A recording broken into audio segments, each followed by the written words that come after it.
नमस्कार मेरे प्यारे साथियों। आज मैं आप लोगों के सामने श्रीमद् भागवत महापुराण के नवम स्कंद का सप्तदशो अध्याय लेकर आई हूँ और उस अध्याय का नाम है छत्र वृद्ध रजी आदि राजाओं के वंश का वर्णन। तो चलिए हम लोग छत्र वृद्ध और रजी आदि जो राजा लोग हुए हैं उन राजाओं के वंशों को आज हम लोग विस्तार से इस अध्याय के माध्यम से देखेंगे और सुनेंगे। श्री सुखदेव जी कहते हैं, क्या कहते हैं कि परीक्षित, राजेंद्र पुरुरवा का एक पुत्र था जिसका नाम था आयु। क्या नाम था? आयु नाम था। उसके 5 लड़के थे। उस आयु जो राजा था उस राजा के 5 लड़के थे जिनका नाम था नहुष, छत्रवृद्ध, रजी, शक्तिशाली, रंभ और अनीना। अब छत्रवृद्ध का वंश सुनो। अब जो है वो श्री सुखदेव जी कह रहे हैं कि इन 5 जो भाई है उनमें से जो छत्रवृद्ध है उनके वंश को तुम सुनो। छत्रवृद्ध के पुत्र थे सुहोत्र। सुहोत्र के 3 पुत्र हुए। कितने पुत्र हुए? 3 पुत्र, जिनका नाम था काश्य, कुश और गृत्समद। गृत्समद के पुत्र का नाम हुआ शुनक। इसी शुनक के पुत्र ऋग्वेद आदियों में श्रेष्ठ मुनि सौनक जी हुए। तो सौनक जी के पिताजी का नाम क्या था? शुनक था और इनके पुत्र का नाम शौनक हुआ। काश्य का पुत्र काशी, काशी का राष्ट्र, राष्ट्र का दीर्घतमा और दीर्घतमा के धन्वंतरी। यही धन्वंतरी आयुर्वेद के प्रवर्तक हुए। ये यज्ञ भाग के भोक्ता और भगवान वासुदेव के अंश हैं। इनके स्मरण मात्र से ही सब प्रकार के रोग दूर हो जाते हैं। धन्वंतरी का पुत्र हुआ केतुमान और केतुमान का भीमरथ। भीमरथ का दिवोदास और दिवोदास का द्युमान, जिसका एक नाम प्रतर्दन भी था। यही द्युमान शत्रुजीत, वत्स, ऋतध्वज और कुवल्याश्व के नाम से प्रसिद्ध हुए। द्युमान के ही पुत्र अलर्क आदि हुए। श्री सुखदेव जी कहते हैं, परीक्षित, द्युमान के ही जो अलर्क के सिवा और किसी राजा ने 66,000 वर्ष तक युवा रहकर पृथ्वी का राज्य नहीं भोगा।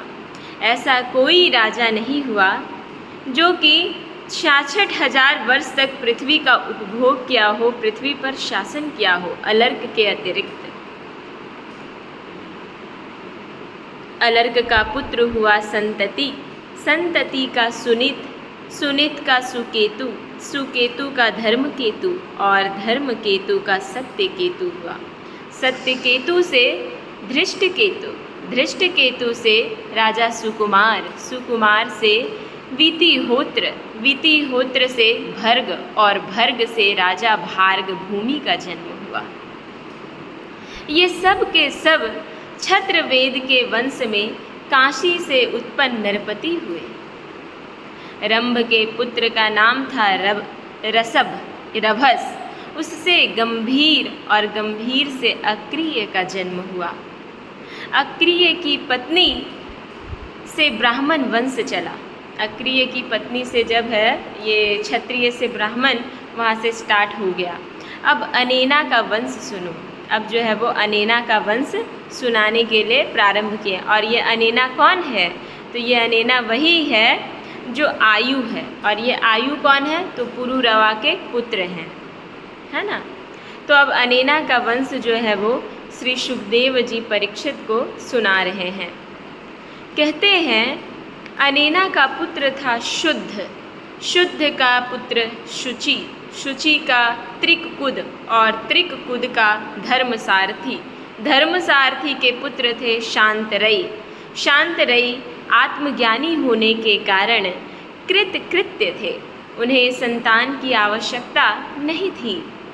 परीक्षित, आयु के पुत्र रजी के अत्यंत तेजस्वी 500 पुत्र हुए थे। देवताओं की प्रार्थना से रजी ने दैत्यों का वध करके इंद्र को स्वर्ग का राज्य दिया था, परंतु वे अपने प्रहलाद आदि शत्रुओं से भयभीत रहते थे, इसलिए उन्होंने वह स्वर्ग फिर रजी को लौटा दिया और उनके चरण पकड़कर उन्हीं को अपनी रक्षा का भार भी सौंप दिया। जब रजी की मृत्यु हो गई तब इंद्र के मांगने पर भी रजी के पुत्रों ने स्वर्ग नहीं लौटाया। जब रजी की मृत्यु हो गई तो इंद्र जो है वो रजी के पुत्रों से मांग रहे थे स्वर्ग, लेकिन उनके पुत्रों ने स्वर्ग को नहीं लौटाया।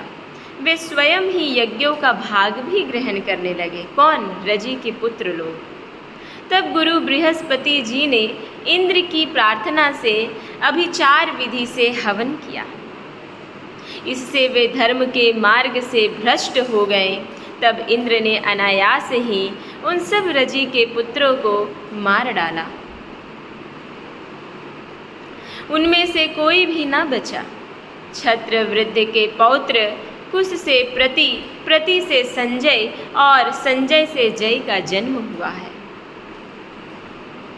जय से कृत से राजा हर्यवन से सहदेव से हीन और हीन से जयसेन नामक पुत्र हुआ है।